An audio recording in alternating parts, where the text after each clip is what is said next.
This musical moment is brought to you by Brian Bird from We Sell WNC Keller Williams Mountain Partners. Heartbreak with rose-colored paint.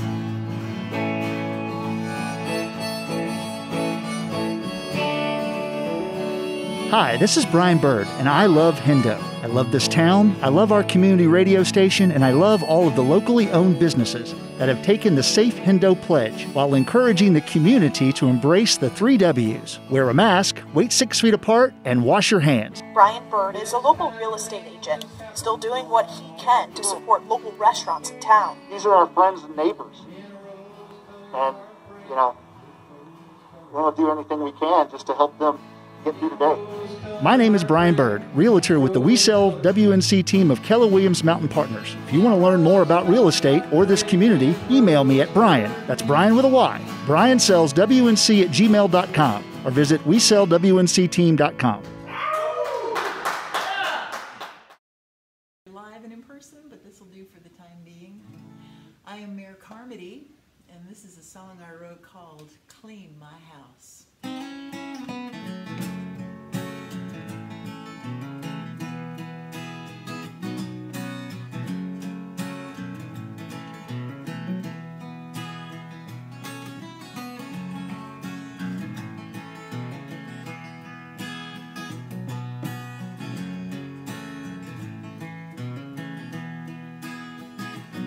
There's cobwebs in the corners and dust along the windows, and everything could stand to shaking out.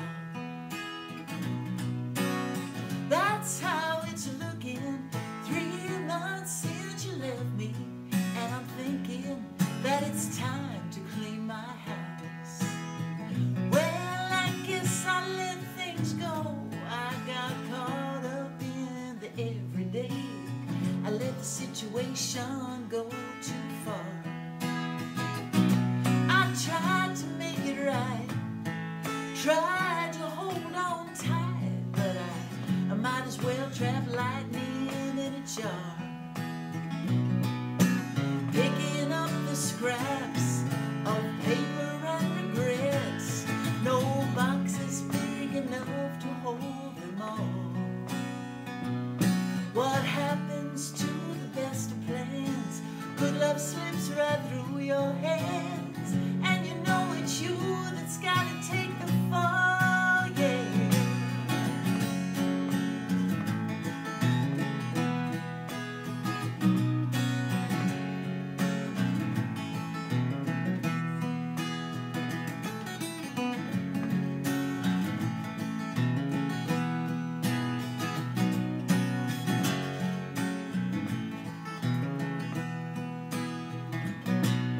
An open book left on the floor, your overcoat behind the door, little things I'm finding every day.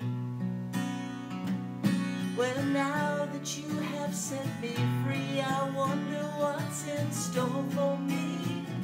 It's getting so there's not much left to say. I used to love this house when sunlight filled the shadows and nothing ever seemed to be in doubt. But my wits are at an end, time is not my friend, and I'm thinking that it's time to clean my house. Yeah, I'm thinking that it's time to clean my house. Well, I'm thinking that it's time to clean my house.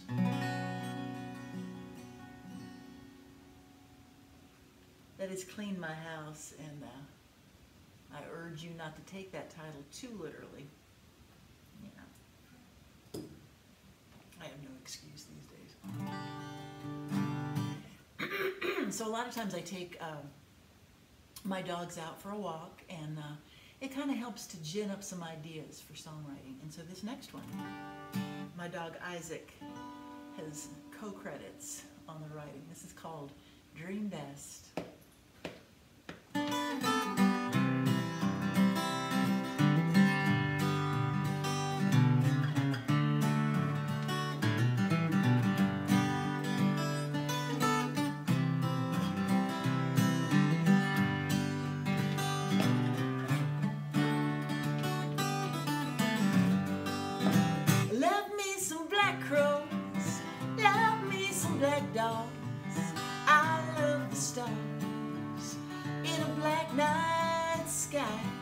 sure love black velvets and hot black coffee.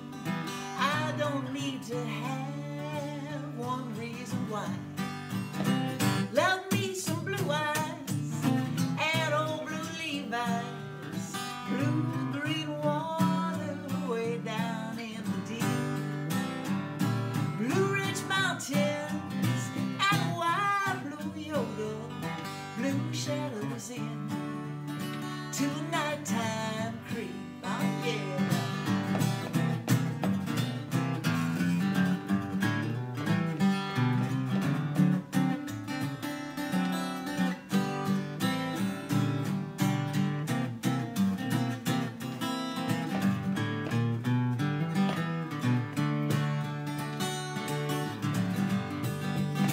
I've been to Memphis, yeah, I've been to Frisco.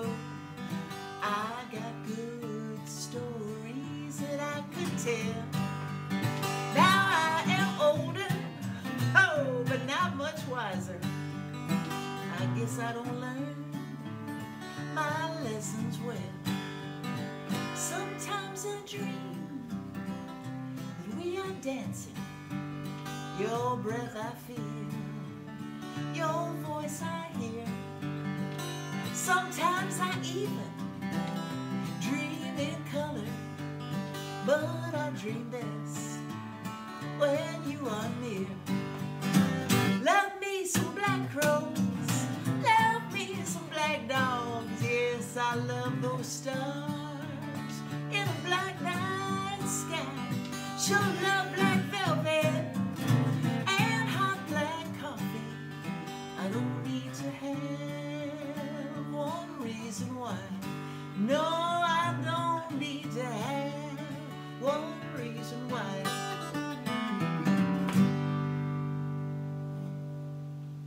That's Dream Best, a left of center love song.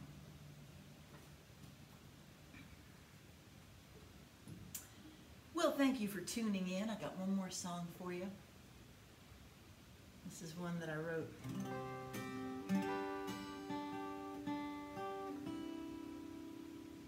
with my son in mind, but actually it's about a lot of young men. This is called American Boys.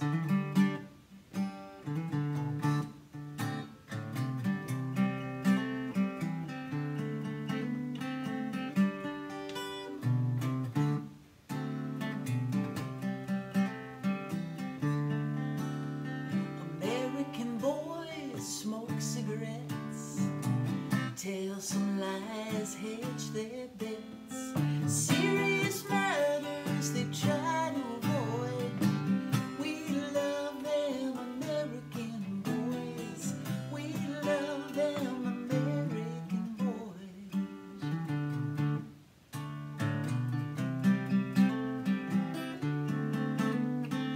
American boys wear their jeans down low, tattooed arms and six packs to go. Down by the river, them and their toys. We love them American boys. We love them American boys. Go on, try and hold 'em. Say you have a plan. Don't think you can mold 'em. Just try and understand.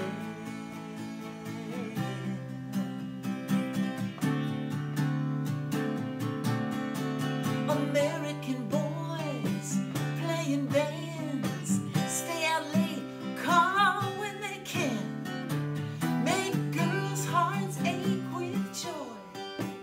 We love them American boys. We love them American boys.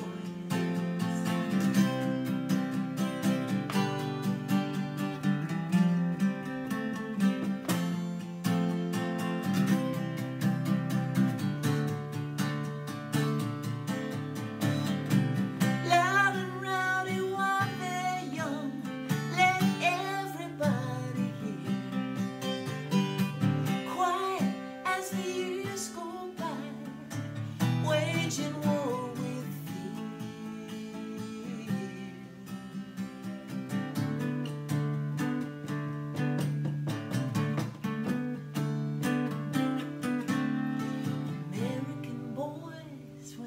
is done. Could be your sweetheart, your brother, your son.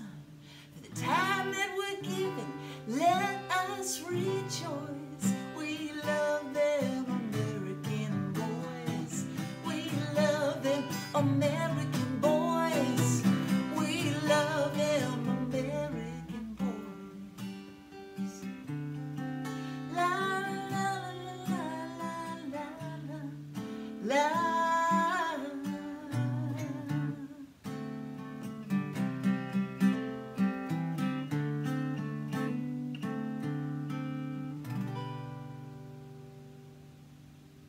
Thanks so much. Y'all take care.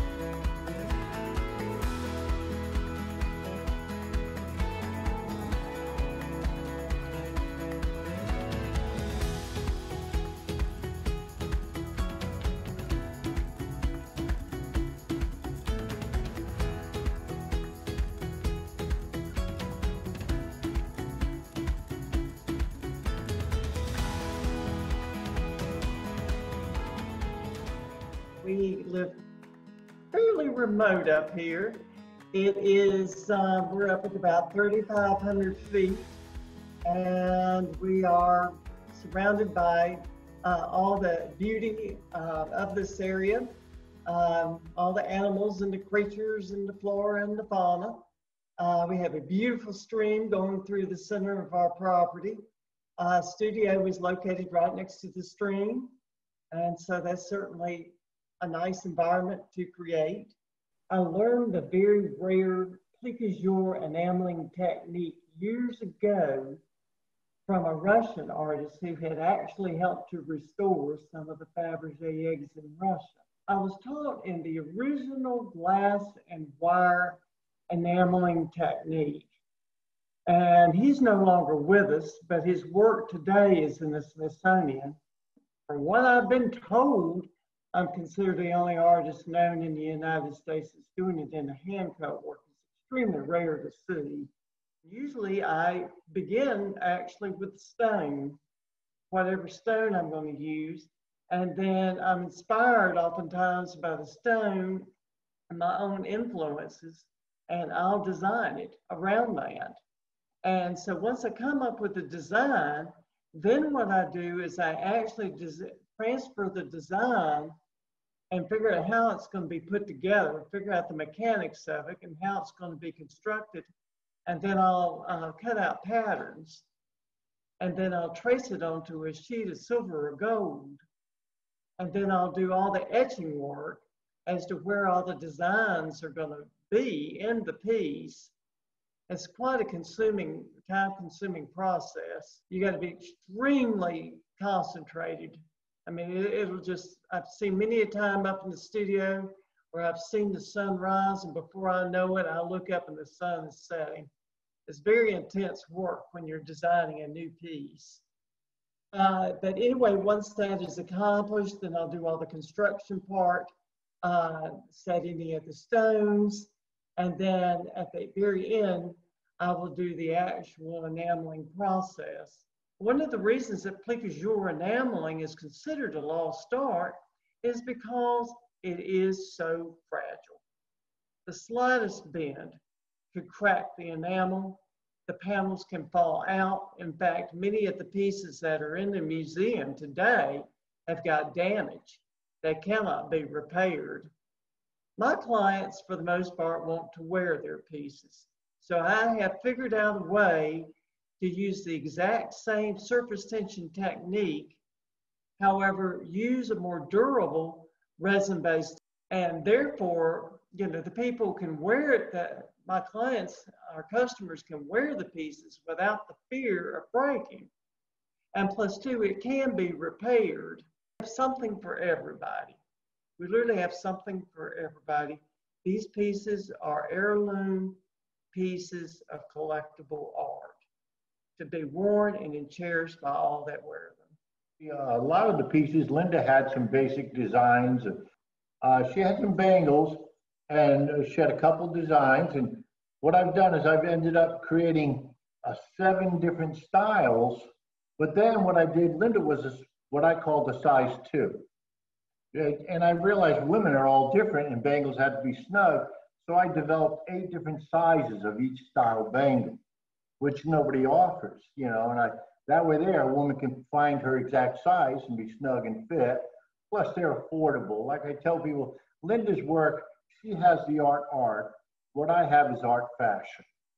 You know, most of mine is just hammered. It is a lot of repetition work and doing it and such. And like I say, I have my own studio work and design. I have just basic earrings. So we offer a variety of things, both the art and the art fashion.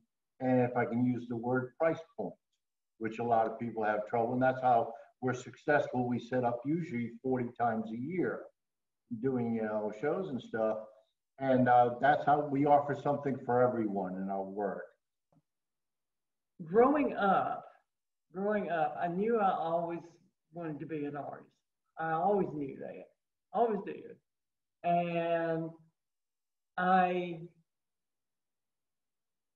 my parents, I was the only artist in my family, and my parents just simply did not support it. And when it came time to go to school, I was pretty much told that I would go and get a BBA, period, in the story, because my parents were concerned about me being able to make a decent living, okay? And I did that. And I have never felt so out of place. I did that for a while, and I did the corporate thing for a while, and I was clearly a square peg in a round hole. I never did fit in. And what I would do is that when I came home from my job, I would go up, and I had created a studio and the home that I had lived in, and that would be my release. You know, some people go work out, some people go to the clubs or whatever, but that was my release. And so I would come home and create. I was so fed up with the business corporate world. I just couldn't stand it anymore. And finally one day I had enough and just took a leap of faith. I was just bending determined. I said, I'm going home. I'm going back home to the mountains. I was in Atlanta at the time. I said, my mountains are calling me home. I am headed home, and I want to farm. I just want to do my art. I just want to get back to what I miss. And so if there was one thing that I regretted, I wish I could have done it sooner.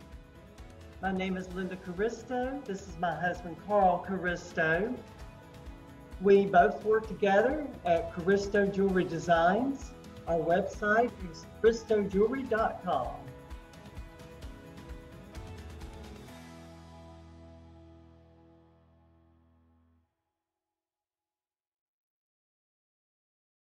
I live in South Carolina now, but I'm originally from Maine. Went to college there. Originally, my education was as an electronics engineer. After 20 years, my wife and I had done well enough to be debt-free and could basically lean on her education. My wife's education. She has a bachelor's degree in ceramics. She actually the product I'm making now. We were still in New Hampshire at the time, and she created this particular product with the evergreen impressions and all that a good 20 years ago. This is probably 12 years ago, which is an original piece that Cindy would have made. And it's not hugely different. At the time, there was this. We had 3 glazes, a green, a brown, and this one. Like I said, my wife really liked to do something, create something, and then start over again and create again. So I was able to take it and really just finish it as far as a full line of products, and that's most of my world has been creating the forms that using that design. I've stepped outside a little bit of what you see in the round dinnerware and that kind of stuff. The techniques for creating forms are everything from hand building to throwing. All use the same clay. They generally, it's a process anyway, is just to create forms. The decoration is probably one of the things that really helps in the form or the decoration is that it's real evergreen. It's pieces of cedar. It's actually it's a Fraser fir cone. We call it pine pottery. It doesn't have any pine in it necessarily. It's real pieces of tree. I literally go out in the woods a couple times a week and I find the right kind of cedar tree and do clipping. So basically every piece, the decoration is original in the sense it's a real different branch, that kind of stuff, and I do those impressions. One of the things I've done for the last 4 years and planning for full retirement, and we're still got a ways to go. It's another 4 or 5 years probably. So we're a little ways away from even being able to make that decision. But I've been buying really vintage pairs of lampshades as we travel around and look in different holes or yard sales or wherever. If I see a really attractive, unique pair of lampshades, both in color and texture and including dangles hanging off them. So I'm collecting those. I buy them. They go in a plastic bag and they're building up in the upstairs of our studio. And those are my one-off pieces in full retirement where I will make 2 lamps that fit in color and texture to match these old vintage lampshades. So that's my what I look forward to in full retirement is spending maybe 2 weeks just making 2 lamps that are one of a kind and either give them away or sell them, or who knows, depending on what the needs are financially. But I think that's my retirement world for creativity anyway, where I can be way more creative. And spending this long in clay, I've certainly got enough skills to do that. And then aside from that, it'll be I play a lot of sports. So my sports world combined with the one-off lamp world using vintage lampshades. I don't know if there'll be anything else, but that would be enough. If just that happened along with full retirement life, that would be great. Hello, my name is Michael Hart of Heartworks Stoneware. You can find my pottery at heartworksstoneware.com.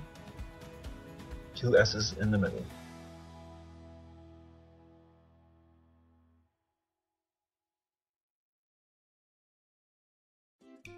Branding is one of the single most important aspects of your business, and it's not just about a logo and a tagline. You need a brand that raises awareness while staying true to your values and goals. A brand that grabs the attention of customers and makes them want to choose you over your competitors. This is Lindsay Simpson of LS Creative. If your business or nonprofit needs to be more visible, recognizable, and memorable, visit lscreative.studio and click Let's Chat. I'm Lindsay Simpson of LS Creative, and you need me.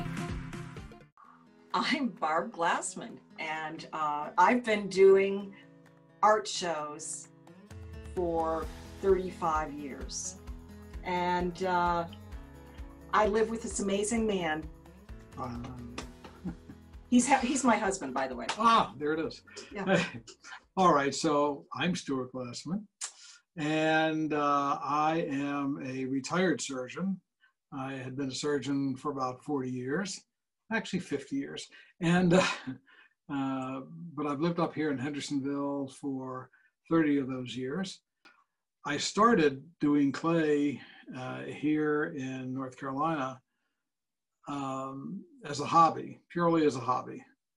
And I was doing it. I had made a number of things. And after my first wife and I left each other, I was alone for a few years, and I found Barb on the internet. She was trolling on the internet, and no, actually, when we met, it was in the very early days of internet dating. Dial-up. It was dial-up, yeah. There was no Match.com or eHarmony. None of that stuff existed at the time. It was very early. In fact, most sites didn't have pictures. That's how early it was. Anyway, Barb and I met on the internet, and by coincidence, it turned out that both of us were, Barb a professional clay artist and I a hobby clay artist. Once we did start dating, I decided to go with Barb to a show, one of her outdoor shows. She did shows all over the country. So I decided to just go with her. She said, "Why don't you bring some of your stuff?" I said, "What? I just got this, a few little things here, I'm not selling anything." She said, "Bring it along." So we go to this outdoor show somewhere. And I was sitting there at the booth one day. Barb had left me in charge for a while. And a young child came up to the booth and said to me, "I want to buy this tile." And I remember immediately that it was one of my little turtle tiles. And I said, "Hey, great." And I gave him the tile, and he gave me a $5 bill in cash money, okay? There was no Medicare forms, no Blue Cross Blue Shield, none of that stuff, just a $5 bill. Hooked. And that's when I became a professional clay artist. That was about 22 years ago. And eventually Barb and I, of course, got married, and then we started doing shows all over the country. I grew up in suburban Detroit, and I went to Michigan State University. I was in interior design, and to be honest, I was a hippie, and I didn't feel comfortable doing presentations in business suits. So I decided I better try something else. I ended up on top of a mountain in Southwest Virginia, ground all of the wheat to make all of our bread. It was a wonderful time, but then you need to make money. And one of the ways we decided to make money was weaving. In that time, I started doing clay. And I'll share this with you because I think it's important for people to know how something comes out of your soul. We had a child before Caroline who was born and everything was fine. And at 4 months, he was diagnosed with multiple heart defects. And we ended up spending the last month of his life with him at the University of Virginia Hospital in Charlottesville, where he died. And it was very, very difficult. What are you supposed to do with your life? How do you get up in the morning? And something just came to me. I said, I want to get a kill. And I'm going to get a kill, and I'm going to get clay, and I'm going to make porcelain earrings. I'd seen some before at the shows that we did. So we turned Evan's bedroom into my clay studio, my little clay studio. And I had a little kiln, which I have today. We don't use it, we use big kilns. But that's where the porcelain earrings came from. I've always been attracted to creatures that I enjoy. And I decided one day, even when I was taking classes up at Odyssey in Asheville, to include creatures in what I was doing. Now, I didn't know what I was doing, I just decided to. And one of the classes that I took was on tiles. And I decided to make tiles, and none of them were what I make. I decided to do that on my own. I didn't know how to do it actually then. And so they were fairly crude, but eventually I figured it out. And now my tiles all have creatures. There, let's see, those are my lizards. It's about 5 inches by 5 inches. And I have crabs. These are little tiles. I have bigger tiles, and so I've got crabs. He really does like his lizards, and I tell him, please, no more lizards, but he keeps doing lizards. And they're all coming out of the tile. Again, it's a little hard to show the perspective, but all of my tiles have that. I have turtle tile. Go up. I think, see, those are turtles. So all of my, whether it's tiles or my platters, all have living things as part of the background or being the centerpiece of the work. It's just evolved that way. I'm not sure I had a notion of doing it, but I know it evolved that way. So even on my bigger pieces, and this is in the bisque form, it hasn't been glazed yet. I think you can see that's a crab, okay? And that will eventually be glazed, and it's about 12 inches in diameter. But that'll be, and that's impressed.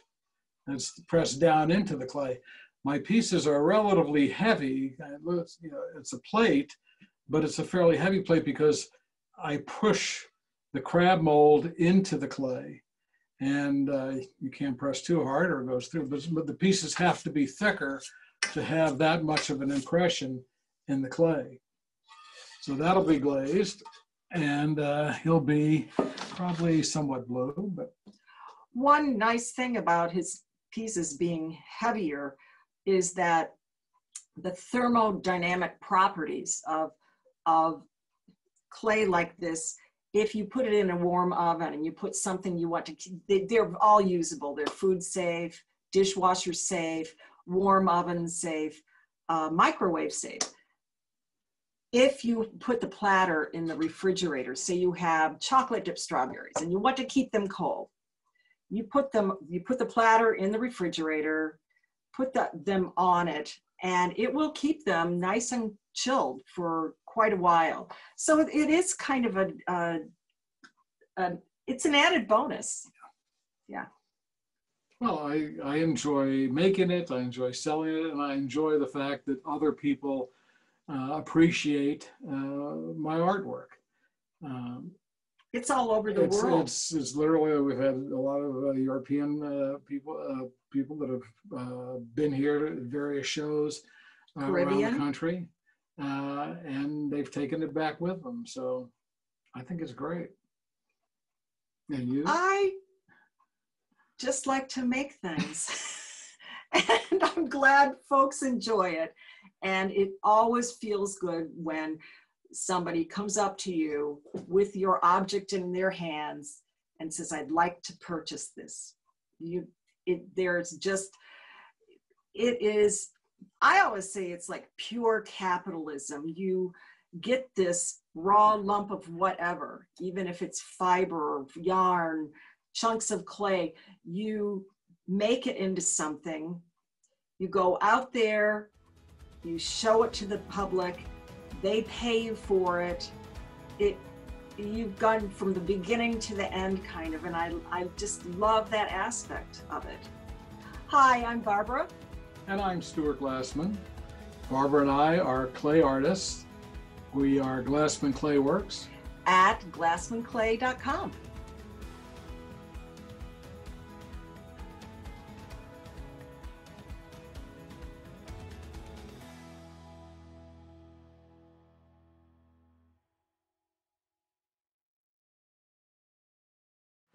Hi, my name is Jory Browder. I am a jewelry artist, and I also work full-time as a special education teacher. I live in Travelers Rest, South Carolina in Greenville County. I've always been one of those people who needed to be doing something with their hands. You find even when I'm teaching, I'm constantly moving my hands and doing something with my hands. My grandmother was a fiber artist. She wouldn't have called herself that, but she was. And so it kind of was in the family. Then in 2005, I had a student whose mother made jewelry, and she was showing me all the stuff she was doing and the stuff she was making. And I thought, that's really cool. I want to do that, because it was something else, and I was a crafty person, and that was interesting to me. I buy lots of stones from people here in the United States who cut them by hand. And so you end up with some beautiful and unusual stones that are one of a kind, that really are works of art by themselves. The design process is long, because sometimes I sit there and look at a piece and think about a piece and draw the piece, you know, several times before I decide on exactly what I want it to look like. I like that part. But the part that's the tricky, involved part is, okay, so how am I going to make this piece of metal come out to be this shape? And how am I going to connect it? And what's it going to look like when I do? And is that going to do what I thought it was going to do? Or am I just going to have melted the piece because the torch got too hot in the end, which happens sometimes. One of the things, though, lately that I've been working to challenge myself with, since I've had some extra time on my hands, as we all have lately, is I really wanted to learn some new techniques. So one of the new techniques that I've learned is called a castellated bezel. And it's when you take a really thick piece of silver, thicker than you would normally use for the bezel that holds the stone in, and you make cuts in it evenly, like that look like the crenellations of a castle. So that's why it's called castellated. It comes from the word castle. And then you use that thick bezel to set the stone. And so I got to learn how to use some new tools to do that. I got to learn some new finishing techniques. And the first piece that I did with a piece of turquoise turned out really better than I could have expected. And I'm very excited to have learned a new technique, a new way to set stones. So that's one of the pieces. One of the other things that I've been trying to do a lot lately is work on adding more dimension and depth. So I have a piece that I call Poppy Basket. I don't normally name my pieces, but this one needed to be named. And so it's actually a 3D basket of poppies. So the back of the basket is flat, so you can wear it, you know, against your chest. But then there's actually a 3D basket, and it has 3D flowers with little stems. And it has around the rim a part that looks like a little woven ribbon that I actually hand wove with fine silver to add a little finish to the basket. And so I'm really excited by that. It was a pretty technically difficult piece in terms of being able to solder and set up something that was hollow with as many little tiny flowers and stems and things as it has. It was pretty tricky. And then the third piece that I have been really excited about is I've been working to incorporate my wire weaving, which is still one of my favorite things to do, when you take a very fine wire and you weave it almost like a basket weave to create patterns. I've been trying to incorporate that with the metalsmithing in a variety of ways. And if you look at all of my pieces from the last couple of years, several of them you'll see have combinations of wire weaving and set stones and that sort of thing. But I've been trying to figure out a way to do it in a way that's very minimalistic, so it adds the texture, but there's no ends of the wire showing. Lots of times with wire weaving, you end up with ends that have to be, you know, tucked or spiraled or something. And I was trying to work for a much cleaner look. And so recently I started a collection with that. And the first piece in that collection is a cuff bracelet, where I did the wire weaving by hand and then was able to solder that piece to a cuff to make a completed bracelet. So it was a combination of the weaving with the silversmithing. I joke because, you know, you always get asked on applications and stuff, kind of, you know, what inspires you. And honestly, the number one thing that inspires me is boredom. And I don't like being bored. And so I go figure out something to do. And I might do, you know, a collection of something, of a technique, like a new something that I've pushed myself to learn. But then I'm bored with that one and I want to go on to the next one and learn something new and try something new and come up with a new thing. So I think a lot of artists, their work is very distinctive in that you can look at a piece and you know exactly who made that.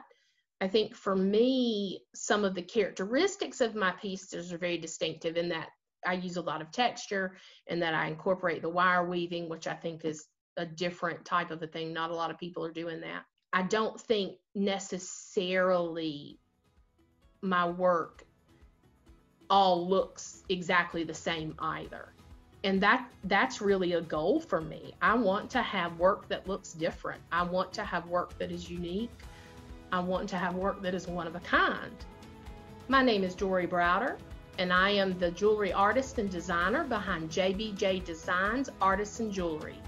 You can find my work on Facebook at JBJ Designs Artisan Jewelry or on Instagram at Jory JBJ Designs. That's JORIE JBJ Designs.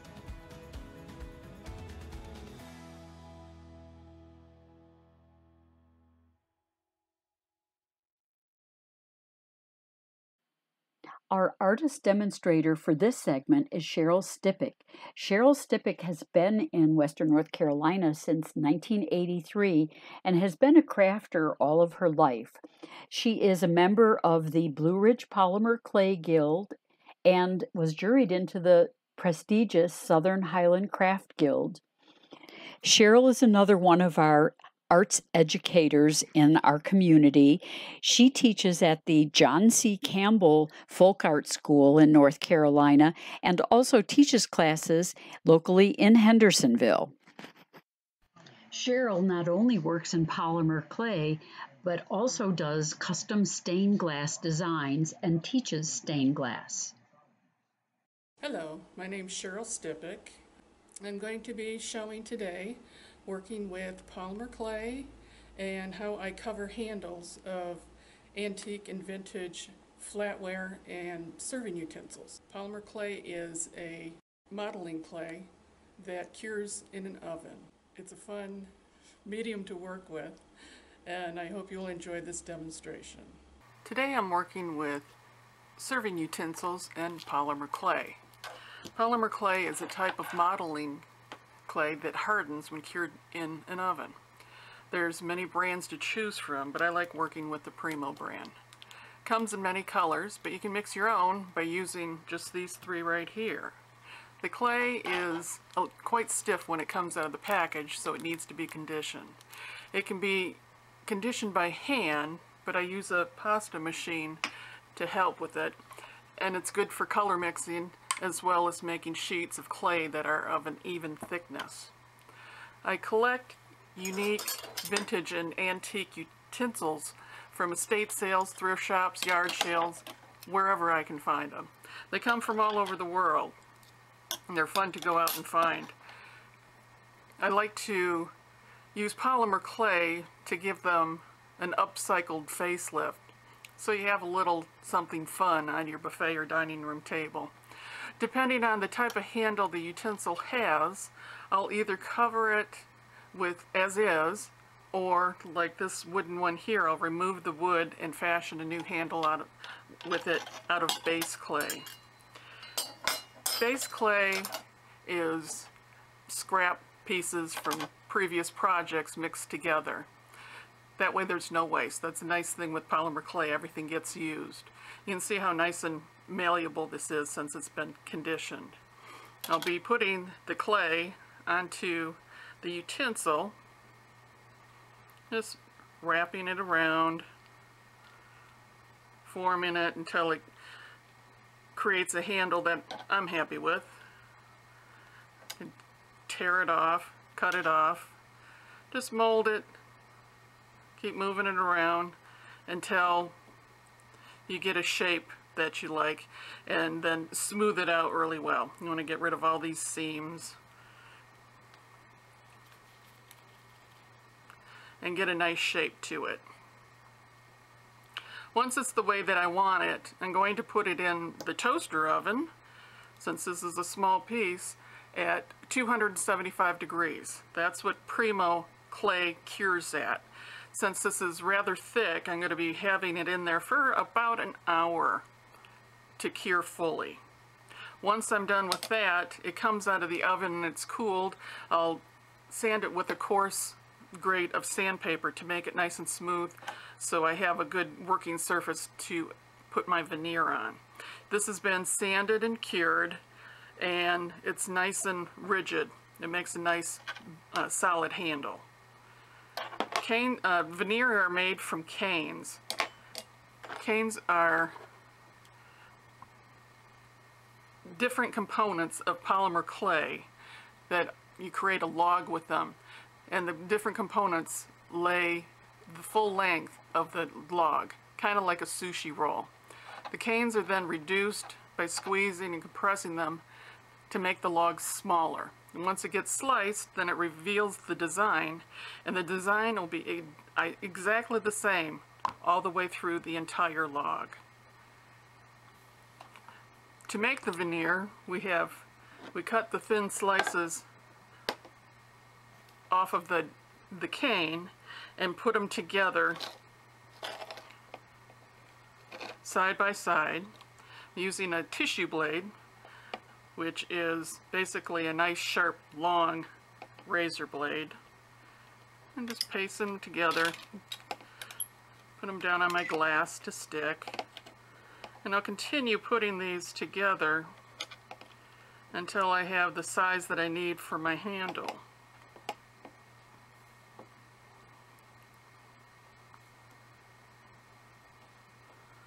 These will all get burnished so that they're nice and tight together. And then I added some solid color to the top and bottom. And it's the length that I need for my handle. This is a vintage Japan mid-century silver plate pie server that I put a new handle, base handle on. So I've coated this with a heat set medium. This is going to help the raw clay adhere to the cured clay. The heat set medium is kind of like a glue, and it's going to cure in the oven along with the polymer clay when I put this back in. It also helps to stick to the clay while you're forming the piece on there. So when I get this nice and lined up, get a nice seam in the back, putting the clay together. Need to come in here and just cut a little bit. And so I'll continue working this and getting it to fit to the base handle.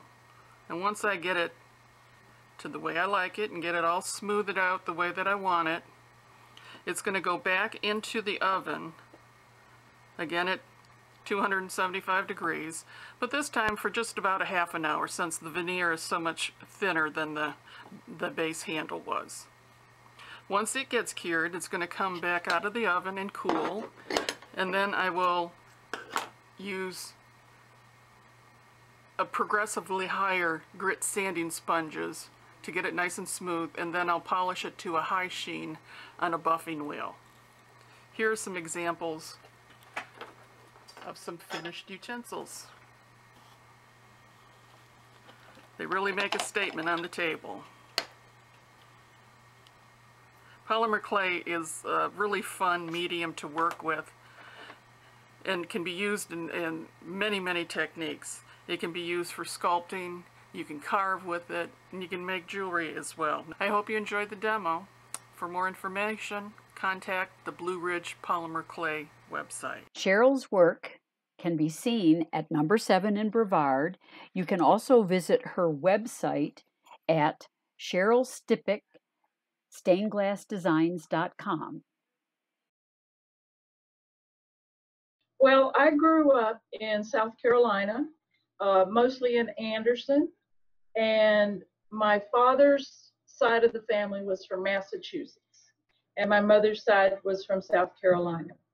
And the fact that his side was Catholic and her side was Southern Baptist led to a lot of the issues that I work through in some of my artwork. One of the themes in my work has been concerning patriarchy and the New Age. And so here is a topical one of the cats, the protesting cats in Washington, the Women's March, which was a Smash the Patriarchy march. And then also I've been very, very concerned about the environment, which has led to the earth and the animals with their comments about the environment. One of my best-selling pictures was Why They Crossed the Road, and it shows possums walking across the highway. And the reason I did that was because of my feeling about the information highway and feeling like I was a possum on the information highway, and I still feel that way. I haven't learned to navigate the highway very well, so I had great empathy for possums. There are serious issues surrounding us in our lives, and I'm not going to ignore that in my artwork. But I have several, ridiculous pictures too. I have 2 pictures of cupcake wars. One of them is a Halloween one where the cats are throwing Halloween cupcakes at each other. And the other one is a Christmas one where they're doing the same thing, because I spent hours wasting time watching cupcake wars on TV. So, and I'm sure plenty of other people have done the same thing.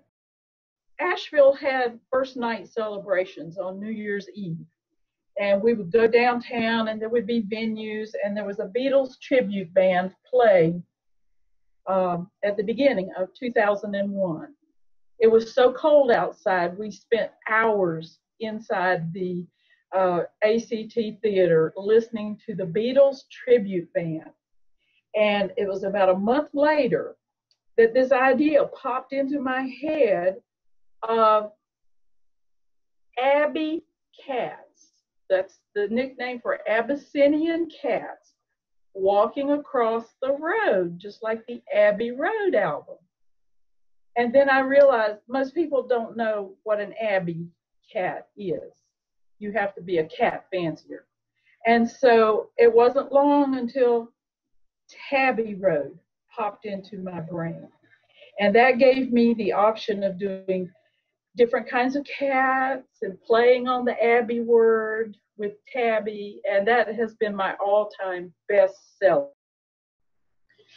You look back and you think, oh, I could have done more. I could have, pushed harder, tried to have gotten representation on the national scale, blah, blah, blah.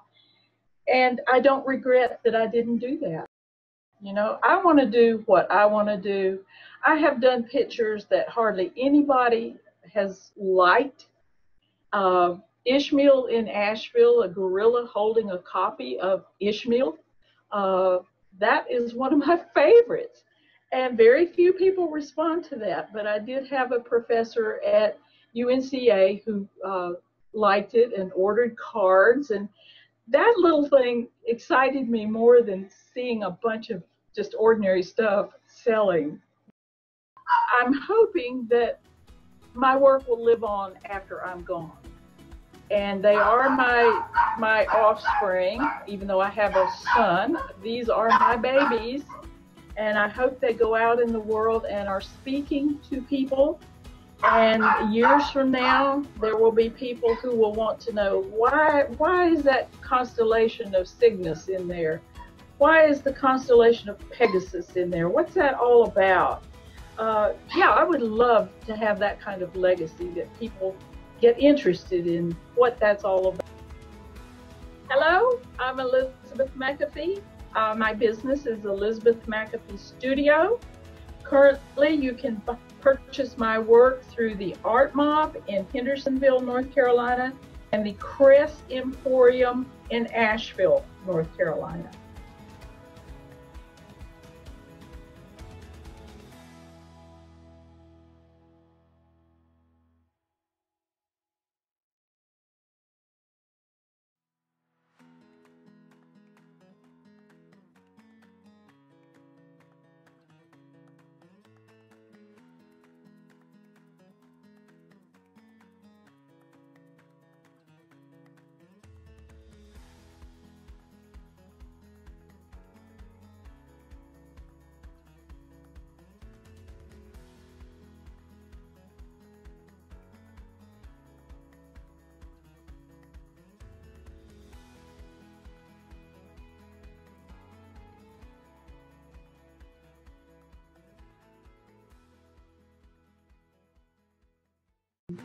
I am from Simpsonville, South Carolina.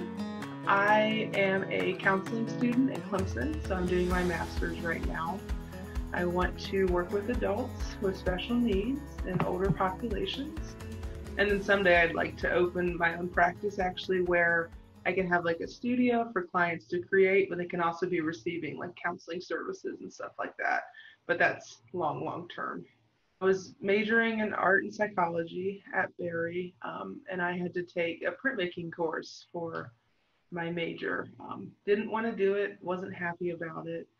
Didn't really like all the other forms of printmaking we did, like screen print and lithography and stuff like that. But then we did relief print, and I really just fell in love with the process of it. And printmaking is unique because everything you do is reversed on the block. So you kind of learn to think in mirror images, and your phone's a really helpful tool with the apps that will mirror things. So first you start with your block. I use linoleum, which is basically an easier way to do wood carving. A lot of people are more familiar with wood carving than they are linoleum. But it's basically making a large stamp. So I have these little knives that I carve into linoleum with. And once I get my image in, everything I carve away stays white and the upper part is colored. So this gets a really high contrast, really clean lines that I really enjoy with print media. And once you're done with that, you just ink it up like you would, basically like painting the surface with a paint roller is kind of a simple way that most people are familiar with. And then you lay the paper on top, and relief printmaking is all done with pressure. So I use the palm of my hand right here, and I just push the paper across the surface. So a lot of people use a press, which is like a big rolling pin. I'm a very low budget operation, so I don't have one of those yet. But so I just use my hand or a wooden spoon, and you just simply stamp it onto the paper. I use it a lot of stress relief for me personally, but I really get inspired by just the people around me, like the clients I work with in my classes or my friends and family, and just seeing like what they're going through and these moments that they capture through things that they see, and kind of trying to tie that together and make it something tangible for them to have and to share with others, I think is where I get a lot of my inspiration from, and that's who I create for. I really used to enjoy drawing like buildings and stuff like that. So I wanted to transfer that to printmaking when I first started, and it just didn't translate. I wasn't technically skilled enough for it. I wanted everything to be very detailed and 3D, when in printmaking it's usually very flat, just by the nature of the medium. So I did a lot of that for a while, and then I would research prints, and I would see that like the history of printmaking is very tied up in flowers and landscapes and nature and stuff like that. So I started, I hate to say copying, but copying some master works that I had found just to practice and kind of learn their techniques. I studied the German Impressionists a lot. I was really caught up in that for a while, but their prints are very morbid almost and emotionally dark, and I really didn't want to get into that too much in my work, because I think art should be, I think sometimes art needs to be happy and loose and light. So I started doing that, and then I really got caught up in kind of trying to capture these images and these spaces. So I did a series with greenhouses for a while and really interested in like house plants and stuff like that. And then I got really into florography, which is how we use flowers to communicate. It's like old Victorian stuff. So I got really tied up in that for a while. And now I'm just kind of trying to sort through all of these ideas and experiences that I gathered over the past year and trying to decide where to go with my work from there. So the watercolor is something I've been doing pretty new to me, I guess I would say. So I go through after the print has dried, and then I layer on top of it with watercolor. I always say like I make my own coloring sheets, kind of is what I'm doing. But it's interesting because it allows this new layer of like color and pigment to come through. Ink tends to be very flat when it dries. So is where I kind of started with the watercolors. I wanted these flowers especially to be very bright and pop. And it's an interesting juxtaposition between like the starkness and the contrast of the relief print with watercolor, which is a very delicate medium. I really love carving the blocks, which is used to make the finished product, so no one ever really gets to see the blocks. But I think they're really beautiful. It's like almost a sculpture kind of. And it's just so neat to me that this one thing can produce so many other pieces of art. This piece was the first piece that I really felt like I captured what I was trying to say with the space and with the image. And I got to show it at my college in my senior show, which was really exciting. And it was the first like big piece of art that I had sold to like an actual person that wasn't a family member. So that was really exciting for me. I feel very new to all of this still, especially to being considered like a creative and an artist. And it's really exciting at this point in my life while I'm pursuing other things that I get to pursue art too and kind of grow in that field. I never saw myself taking it past college, but I'm glad that I get the opportunity to. And I'm excited to see how it kind of keeps opening up for me. Hello, my name is Lauren Evans. I'm from Studio 37 Prints, and you can find more of my work at studio37prints.com.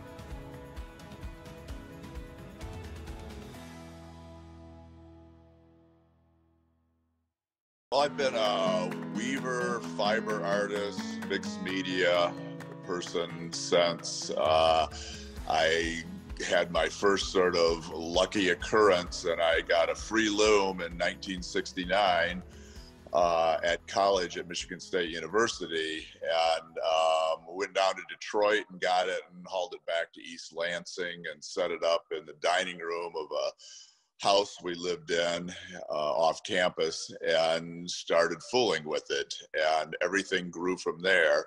So for 50 years I've been working with weaving, either fiber-based or mixed media-based. I've woven wood, and now I weave aluminum pretty much exclusively. I went through a period of dyeing silk and then weaving wood in it, continuing the woodworking thing. So it was really a mixed media thing still. And then I would say around 2008 or 9, after the financial crash of 2008, fiber lost a lot of its perceived value. People thought it looked great, but they felt like it was going to get dirty, fade, wear out, and after the crisis of 2008, they wanted more permanence. So I thought I need to weave something that has at least the perceived feeling of the customers that it's more permanent. So I started thinking, like, what could I weave that wasn't fiber, that couldn't be, you know, fade or, you know, beaten by bugs or fall apart. And I thought about Tyvek and plastic and other type of flat materials. And then aluminum, you know, comes in all sorts of sizes and thicknesses and availabilities for temper. And I thought, this might work pretty good. It's going to be a little tricky to figure out how to get colors and paint to stick to it. But it seemed like a good idea. So I went down to the local, you know, Lowe's or Home Depot and bought some flashing like you put on your house. and some spray paint and started painting it and cutting it up with scissors, and saw how that went, and it quickly led me to that I need a little bit different qualities in the aluminum. So I found a company up in Ohio that helped me with what was available and how it could be cut and how you could treat it to accept most of the normal paints and be permanent and not chip or flake off, and just sort of did some experimenting on that. And so basically a weaving is like 2 layers. So you hand paint 2 sheets of aluminum very similarly, but not exact, and then you cut them into strips in opposite directions and weave them together. Pretty basic concept. You kind of let the painting and the design do its job, and the weaving do its wondrous transformation of the images into something that looks you know, way more than a combination of the 2 sheets. One of the curious problems, or actually good and bad things about weaving aluminum, is you can't weave it perfectly in either direction. It spreads out because you can't butt it up to itself perfectly. So every time you lay a strip into your other strips, you're losing about a 1/16 to even up to an 1/8 of an inch. So your design starts elongating, not only spreading in the side direction, but elongating seriously in the long direction. So even if you tried really hard to make 2 images the same, you'd have a hard time making them look the same in the weaving.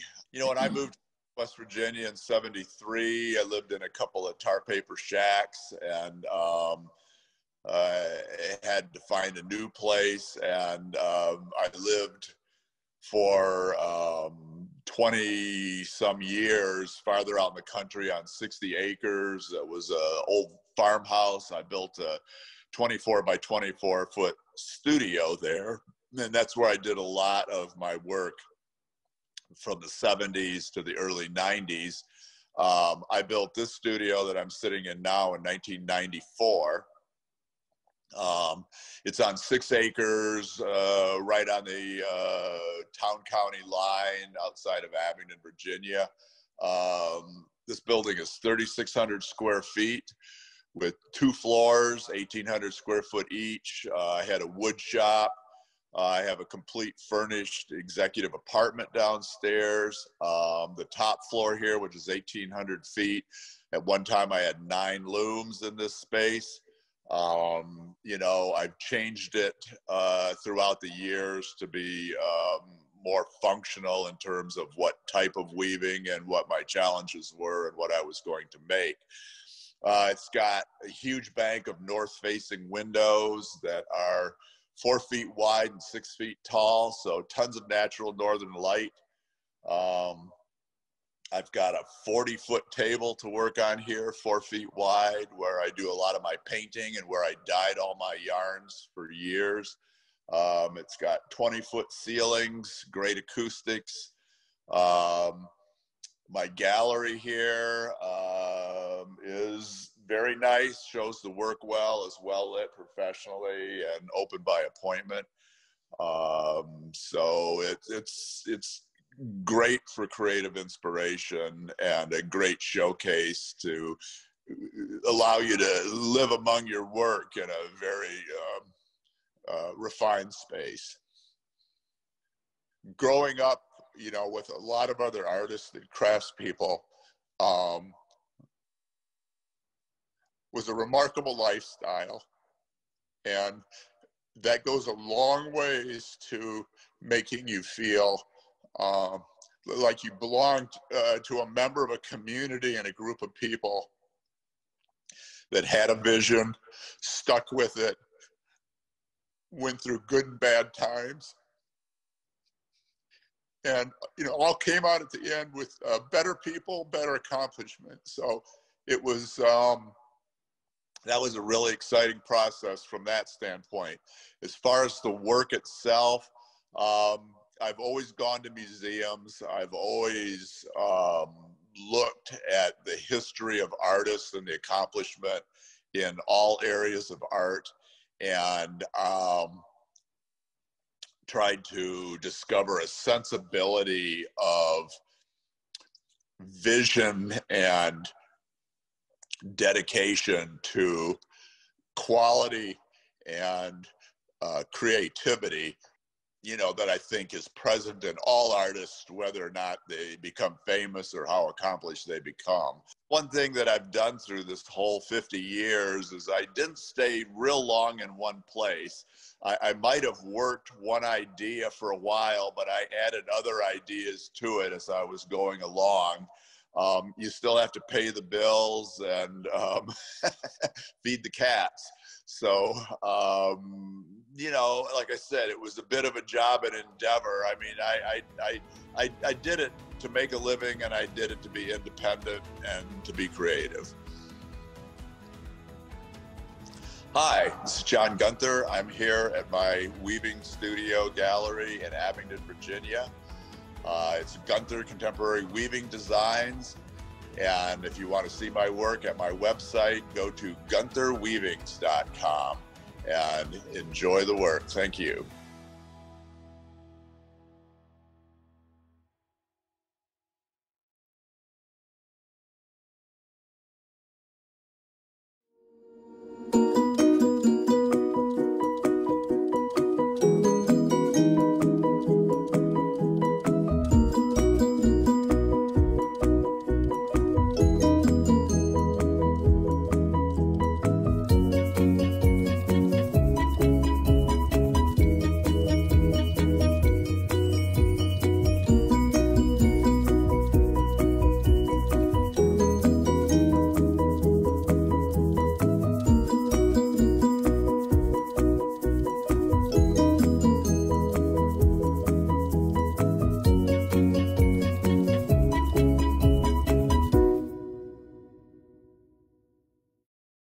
Sharon Richmond will be demonstrating traditional rug hooking. Sharon designs her own rugs and dyes her own wool. She is another one of our local educators. Sharon is certified as an educator and went through a 5-year training program. Sharon has demonstrated at the North Carolina State Fair and demonstrates regularly at the Biltmore House. Sharon is a member of both the Asheville and the Hendersonville rug hooking organizations.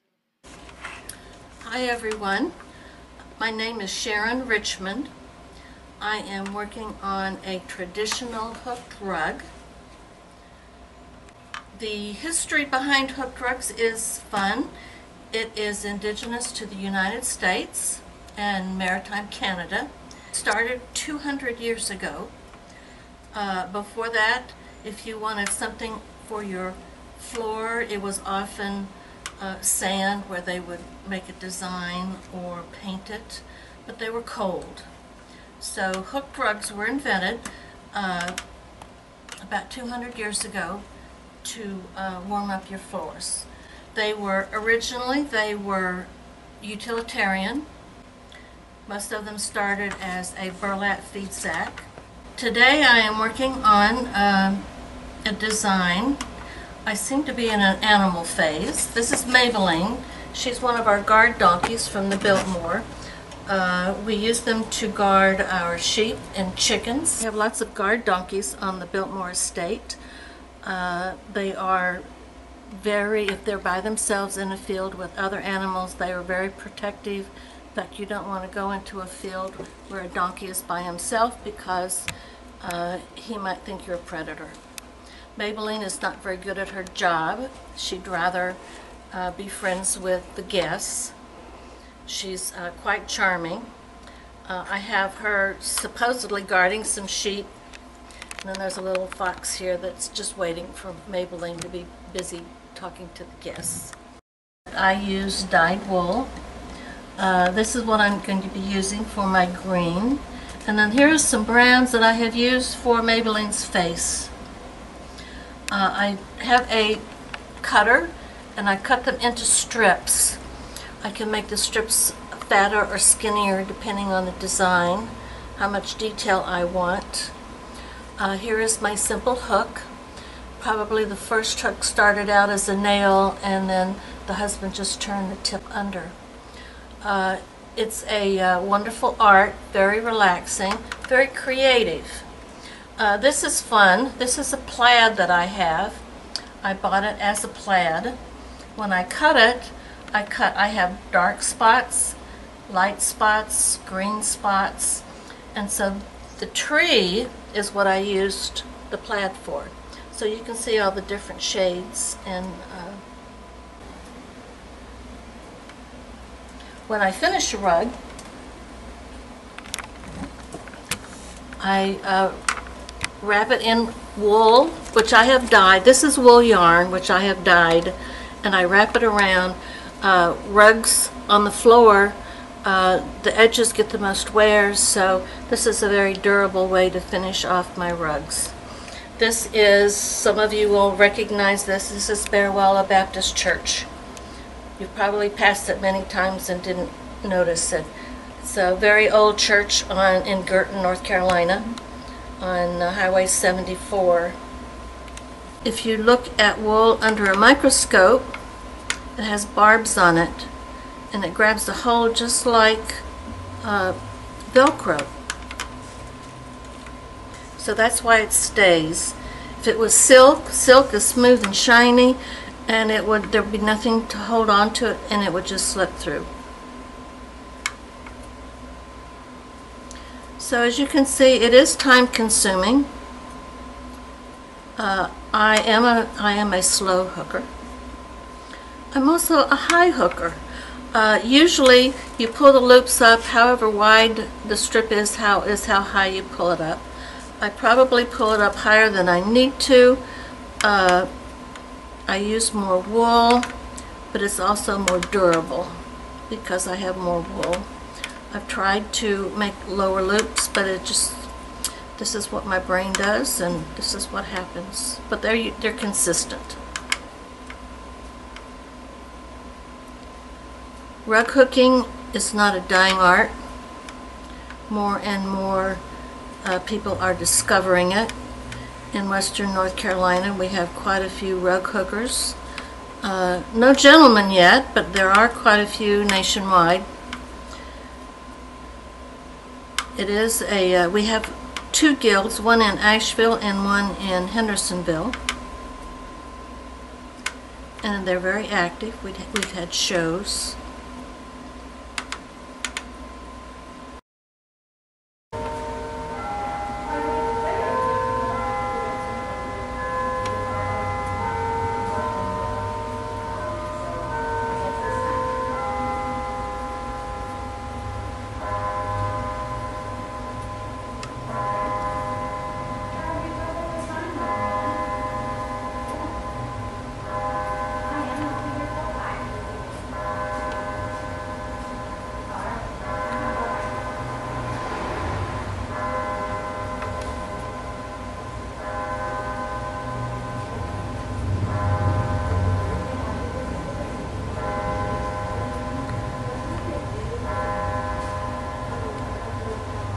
When I'm hooking, I like to use different values, different colors.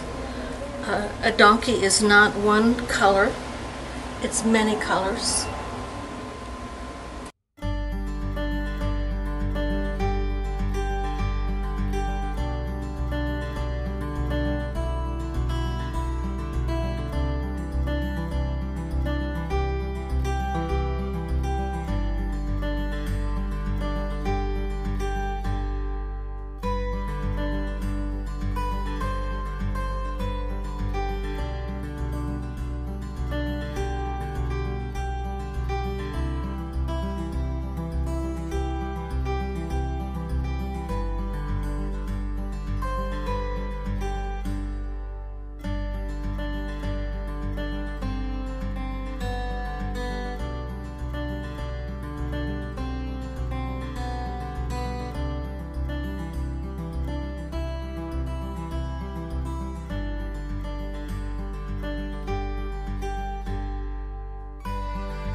can show other people their art and like show the world their art. Yeah. Like get inspired, and then they get to realize that they have art here and that people will like it. My name is Alexander and I'm 10 years old. It took me, literally, to get this pattern to where I liked it, what I saw. It took me 6 months. He did a fantastic job. He even learned how to hollow them out so they don't blow up in the kiln. And yeah, he's a fantastic sculptor.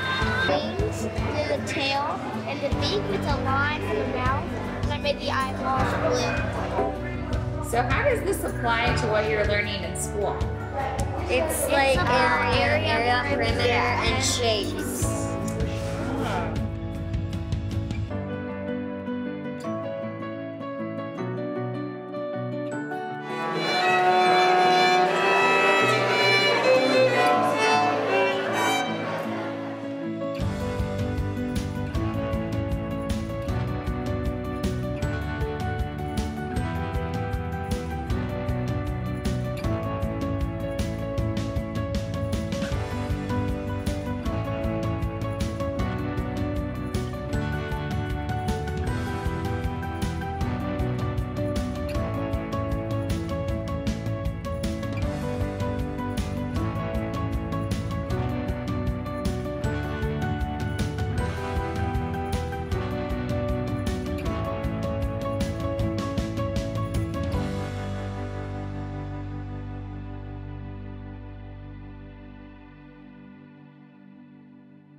I am from Canton, North Carolina. I got interested in jewelry probably, I mean, as a child, I was always like doing crafty things with my mom and my grandma and my aunt. You know, we did sewing projects and we did, you know, all the things. And then in high school, I did some beading and did some, you know, taking apart of watch parts and pieces and kind of stringing those on some things, and realized that my friends wanted to buy those things. So this was in high school, like 9th grade, and I realized that I could sell some of this stuff and make a little bit of extra money. And so I started doing that. I started, you know, beading things, and I started taking apart watches, and, you know, and so then my dad, who's actually he was the blacksmith instructor at Haywood Community College, he, you know, came to me and said, I really think that you need to take the jewelry program. And I had already taken the horticulture program at Haywood Community College. So I took 2 years of horticulture and graduated with an associate degree. And then my dad said, you really need to take this program. But of course, when your parents tell you something, you don't really listen as much as you should, I guess. But I just applied for the program. I took his advice. I applied for the program and got in, which was super crazy because it's actually, you know, usually you have to wait a little bit to get in. And so I was able to get in that semester. So I graduated from horticulture and then immediately got into the jewelry program that next fall semester. So and from the first day just fell in love. I actually don't wear a lot of jewelry, which is really funny because I am a jeweler. But even growing up, I grew up with 3 brothers, and so my mom, you know, she was always working in the field. She was not one for you know, fancy things or jewelry. She had a pair of diamond earrings that my dad had given her when they got married, and that was about the only thing she wore or still wears. I guess just growing up, I didn't really have, you know, I didn't wear a ton of jewelry, and so I have this really simple style. I don't like to over clutter, I guess, and I think that I just like to have either one big statement piece or you know, a statement pair of earrings or something, and just let them you know, kind of be. You don't have to, you know, have a million things on. And it also, I try to make these pieces that tell a story. And so when somebody looks at it, it may be really, really simple. It could be a rabbit laying under a sunflower. But when you see the piece, you either connect it to something that you already had a connection with, a story that you had a connection with, or it makes a little story, a happy story in your mind when you see it. And I think that that's really what I'm trying to do, is evoke some happiness. When you see the piece, you either connect it with something that you already know or see or saw, or you kind of create this little narrative in your mind. And I love that. I love to hear people's narratives when they come into my booth. I love to hear them tell me about their cat that jumps up on the couch and knocks everything over, or all the things that they've come in and told me. It just makes a connection between people, and I love that. Making a piece usually starts with a hike in the woods or just working on our property. My husband and I own 3 acres up the road, or just something that I remember from my childhood, seeing a caterpillar emerge from a chrysalis, or those kind of things. I hand cut each of my pieces. I use sterling silver. I would like to use gold, but can't afford it at the moment. But sterling really lends itself to what I needed to do. I mean, I live, in I think one of the most beautiful places in the world. And so each day, I actually, the house that we live in now, we have this incredible view. And every morning I get up and I'm just amazed at these views. And I guess that just comes out in my work. It's not intentional, I don't think. I don't go into the studio thinking, well, I'm going to make this thing today exactly. I really just go into the studio with an open mind, and once I start playing with those pieces and kind of looking around at those pieces, those scenes just kind of come out. It's just a natural progression, I guess. So I can really play with what nature's already doing. I can kind of put that in something solid, and something that's going to be there for years to come, even after I'm gone. God created all these beautiful things around me. Every day I get to experience these beautiful things, but the flowers, if you cut them and bring them inside, they eventually die. But with my work, I'm able to kind of hold those things in time, and so 100 years from now, that little flower that I made will still be blooming.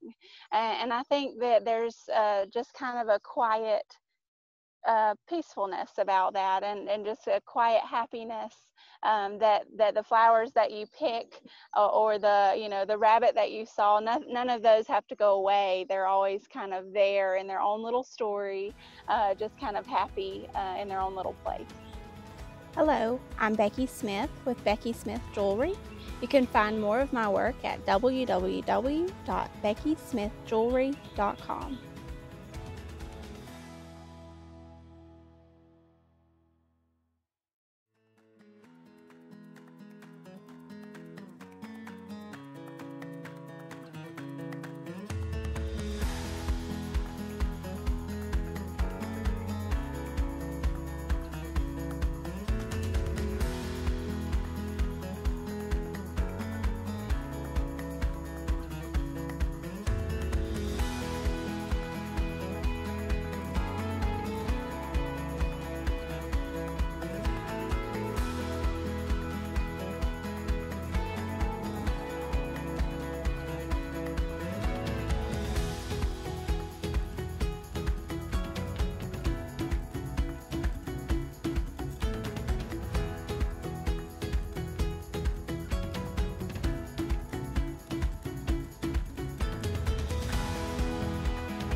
That wraps up day 1 of Art on Main, the virtual fine art and fine craft fair.